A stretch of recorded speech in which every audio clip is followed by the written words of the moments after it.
Last episode में हमने देखा था कि गुए सीधे एंसेस्टर्स यांग के बिछाए हुए ट्रैप में फंस चुका था, जहां पर गुए लगातार यिनजाओ को मारने के लिए उसके ऊपर अटैक कर रहा था। लेकिन उसे रोकने के लिए लिन टिमोट गुइन ये दोनों ही उसके ऊपर लगातार कई सारे काउंटर अटैक कर रही थी। लेकिन यहाँ पर गुए के अंदर इतना खतरनाक डिमोनिक एनर्जी आ चुका था कि उसे किसी के अटैक से कोई फर्क ही नहीं पड़ रहा था। उसका मन सिर्फ एक था कि किसी भी हाल में उसे यिनजाओ को ही मारना है, इसके अलावा और कुछ भी नहीं। और इसी के चलते लिन ने अपने स्पीयर से डायरेक्टली गुए की बॉडी के अंदर ही घुसा दिया था। लेकिन यहाँ पर गुए ने उसके अटैक के ऊपर किसी भी तरह का काउंटर अटैक नहीं किया था, जिसके बाद एंसेस्टर जियांग ने उस स्पीयर डिवाइन आर्टिफैक्ट को बाहर निकाल लिया था। जो देखने के बाद अचानक कि गुए पागल होकर डायरेक्टली एंसेस्टर जियांग के ऊपर अटैक करने के लिए चला गया था। तो अब आगे इस नेक्स्ट एपिसोड की शुरुआत भी हमें गुए को दिखाते हुए होता है, जो कि डायरेक्टली एंसेस्टर जियांग के ऊपर एक एनर्जी से अटैक कर देता है। लेकिन ये देखने के बाद यिन जाओ काफी डर जाती है और वो काफी तेजी के साथ डायरेक्ट उस अटैक को रोकने के लिए सीधे उस अटैक के आगे आ जाती है। लेकिन तभी एंसेस्टर जियांग उस अटैक को बीच में ही ब्लॉक करके डिस्ट्रॉय कर देता है। साथ ही साथ एंसेस्टर जियांग गुए के ऊपर एक स्ट्रॉन्गेस्ट प्रेशर डालता है, जिसकी वजह से गुए अपनी जगह से हिल नहीं पाता। तब ये देखने के बाद यिन जाओ कहने लगती है कि थैंक यू एंसेस्टर, मैं तो अपने पावर भी खो चुकी हूँ, साथ ही साथ मेरी फेस भी बिगड़ चुका है। लेकिन अब सिर्फ मैं अपनी फैमिली का बदला लेना चाहता हूँ। जब एक बार मेरा बदला कंप्लीट हो जाएगा तब मैं हमेशा हमेशा के लिए आपको ही सर्व करूंगी, मैं आपके सर्वेंट बनकर रहूंगी। लेकिन इसके बातों को सुनने के बाद ड्रैगन किंग कहने लगता है कि देखो, मेरे बॉस का सर्वेंट बनना इतना ज्यादा आसान नहीं, क्योंकि उन्हें इतना सर्व करना इतना ज्यादा आसान नहीं होता। लेकिन यहाँ पर एंसेस्टर्स या उन सभी की बातों को इग्नोर करते हुए डायरेक्टली कुएं के पास चले जाते हैं। जो देखने के बाद एक पल के लिए यिन जाओ काफी घबरा जाती है। लेकिन एंसेस्टर्स यांग दोबारा उन सभी को इग्नोर करते हुए कुएं के पास जाकर कहने लगता है कि ये उन 12 डिसाइपल्स में से एक भी डिसाइपल नहीं है।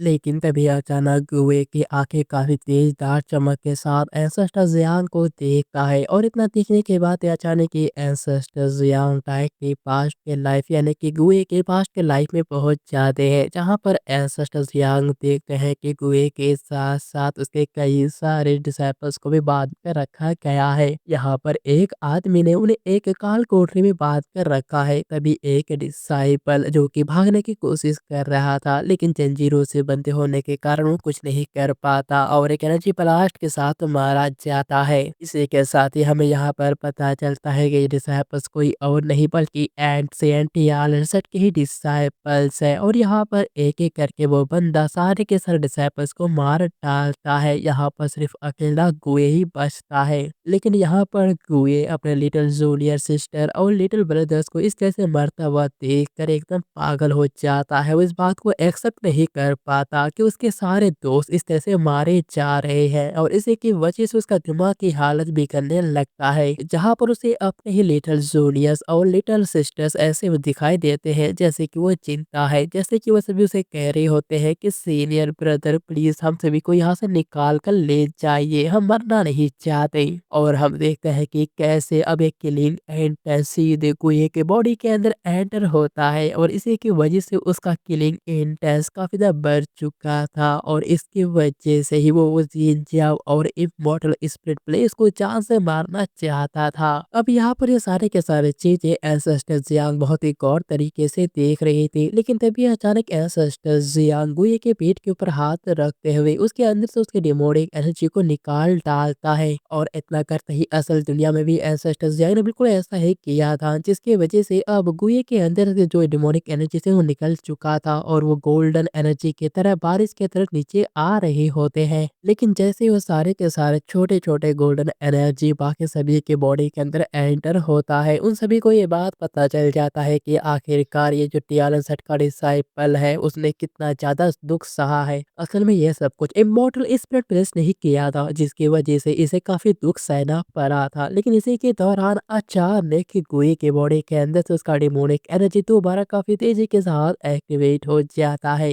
वो फिर से यही कहने लगता है कि उसे इमॉर्टल स्पिरिट प्लेस को पूरी तरह से डिस्ट्रॉय करना होगा, उनमें से कोई भी जिंदा नहीं बच सकता। मैं अभी तक किसी को मारकर नहीं रहने वाला। लेकिन अब उसके डिमोनिक एनर्जी का असर डायरेक्टली यिन जाओ के भी ऊपर होता है, जहाँ पर वो देखती है कि कैसे उसके सारे ही साथी मारे गए हैं और उनके सोर्स उन्हें यही कह रहे थे कि उन्हें किसी भी तरह से उनका बदला लेना ही होगा, उनके फैमिली का उसे रिवेंज लेना ही होगा। और इसी की वजह से अब युन जाओ को अपने सामने कोई दिखाई दे रहा था, जिसे देख उसे और भी गुस्सा आता है। उसका मन करता है कि उसे किसी भी तरह से गुए को मार कर अपने डिसाइपल्स यानी अपने साथियों का बदला ले लेना चाहिए। लेकिन यहाँ पर एंसेस्टर जियांग के होने की वजह से वो कुछ नहीं कर पाती, जिसके बाद एंसेस्टर जियांग दोबारा से गुए को अपने मैजिक से बांध देता है ताकि वो अपने डिमोनिक एनर्जी को रिलीज ना कर सके। के बाद यहाँ से सीन बदलता है और हम सीएन पवेलियन मास्टर को देखते हैं, जहाँ पर वही उसकी लेडी मेड उसे तारे उसके घर, जहाँ पर वही लड़की अपने मास्टर के गाल को सूखे हुए गर्म पानी से सहला रही थी। लेकिन वो मास्टर काफी ठरकी था और इसी की वजह से उस लड़की के साथ भी ठरकीपना करने लगता है। लेकिन अब उसकी हरकत और उसके बातों को सुनने के बाद उस लड़की को बहुत ही ज्यादा गुस्सा आ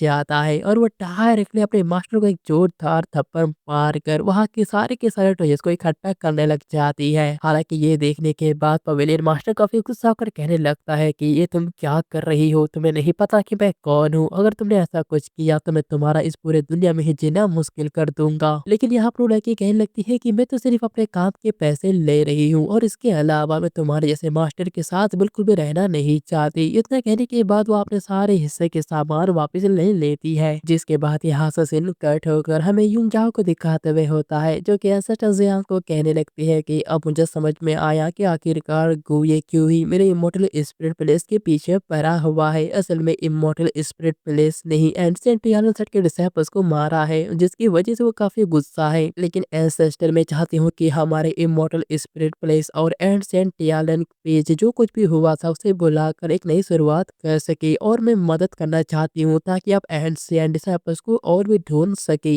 इस बात को सुनने के बाद एंसेस्टर जियांग भी खुश हो जाते हैं। लेकिन तभी बाहिर हम गुए को देखते हैं, जिसे कि अचानक ही काफी गुस्सा आ जाता है और वो एक ही झटके में एंसेस्टर जियांग के शील्ड को डिस्ट्रॉय कर देता है। इसी के साथ ही हम देखते हैं कि कैसे गुए के अंदर से दोबारा से काफी खतरनाक डिमोनिक एनर्जी निकल रहा था, उसे दोबारा काफी गुस्सा आ जाता है। तभी देखने के बाद डीमन क्वीन और लिन दोनों ही एक साथ मिलकर गुए को रोकने के लिए उसके ऊपर अटैक करते हैं, जहाँ पर सबसे पहले डीमन क्वीन गुए को रोकने के लिए उसके ऊपर काउंटर अटैक करती है। लेकिन तभी अचानक वहां पर चोज पावर यानी कि यूनिवर्स का पावर आने लगता है। ये देखने के बाद लिन समझ जाता है कि शायद 12 डिसाइपल्स में से एक डिसाइपल यहाँ पर आ चुका है और इसी की वजह से वो डायरेक्टली सीधे उसके ऊपर अटैक करता है। लेकिन यहाँ पर कोई और नहीं बल्कि एंसेस्टर जियांग का मास्टर निकलता है, जिसे देखने के बाद लिन काफी हैरान होता है। लेकिन यहाँ पर मास्टर जो नीचे आकर बताता है कि आखिर इस पूरे यूनिवर्स में ऐसा कौन सा पावर है जिसे कि मैं कंट्रोल नहीं कर सकता। मैं हर किस्म के पावर को बहुत ही अच्छे से कंट्रोल करना जानता हूँ। इतना कहने के बाद मास्टर जो डिमंड क्वीन और लिगुए के बीच की फाइट को वहीं पर रोक डालता है। लेकिन साथ ही साथ मास्टर जू के सारे डिसाइपल्स मास्टर जू को देखकर काफी खुश होकर उनके पास आ जाते हैं, जिसके बाद यहाँ पर गो का नजर मास्टर जू के ऊपर पड़ता है। मास्टर जू को देखने के बाद यहाँ पर गोए का नजर अब थोड़ी देर के लिए शांत हो चुका था, उसका गुस्सा थोड़ा कमजोर होने लगता है, जिसकी वजह से वो कमजोरी से नीचे गिरने वाला था। लेकिन मास्टर जू से संभाल लेता है, जिसके बाद मास्टर जू गोए को लेकर एंसेस्टर जियांग के पास चले जाते हैं। एंसेस्टर जियांग देखकर कहने लगता है कि बताइए कि आखिरकार इमोर्टल स्पिरिट प्लेस और रटियाना सेट के अंदर ऐसा क्या था और उसके अंदर कोई और भी इन्वॉल्व था या फिर नहीं। लेकिन यहाँ पर मास्टर जू यानी कि जो कि कोई और ही था, फिलहाल एंसेस्टर जियांग को इसके बारे में पता नहीं होता कि असल में ये उसका असली ही दुश्मन है। लेकिन फिर भी मास्टर जू से कहने लग घुमा फिरा कर यही बात बताता है कि इमोर्टल स्पिरिट एंसेंट टाइम में कई सारे लोग इसमें इन्वॉल्व थे और इसके अलावा आज तो बस मैं जैसे यहाँ पर घूमते हुए आ रहा था, मुझे वाइन खरीदना था, लेकिन मैंने यहाँ पर गॉडेस इन जाओ के बारे में सुना था, इसलिए इसे देखने के लिए आ गया। लेकिन तभी अचानक हम डेमन क्वीन को देखते हैं, जिसके अंदर से अचानक ये बहुत ही खतरनाक एनर्जी निकलता है और वो देखते ही देखते ब्रेक थ्रू कर लेती है। ये देखकर वो कहने लगती है कि क्या इसकी वजह से हुआ कि यहाँ पर कुछ देर पहले जोश पावर दिखाई दिया था। लेकिन ये जानने के बाद आप सभी मास्टर जू का ही तारीफ करने लगते हैं, क्योंकि वो सभी भी आगे बढ़कर ब्रेक थ्रू करना चाहते थे, जो देखने के बाद मास्टर जू बस अंदर ही अंदर मुस्कुराने लगते हैं।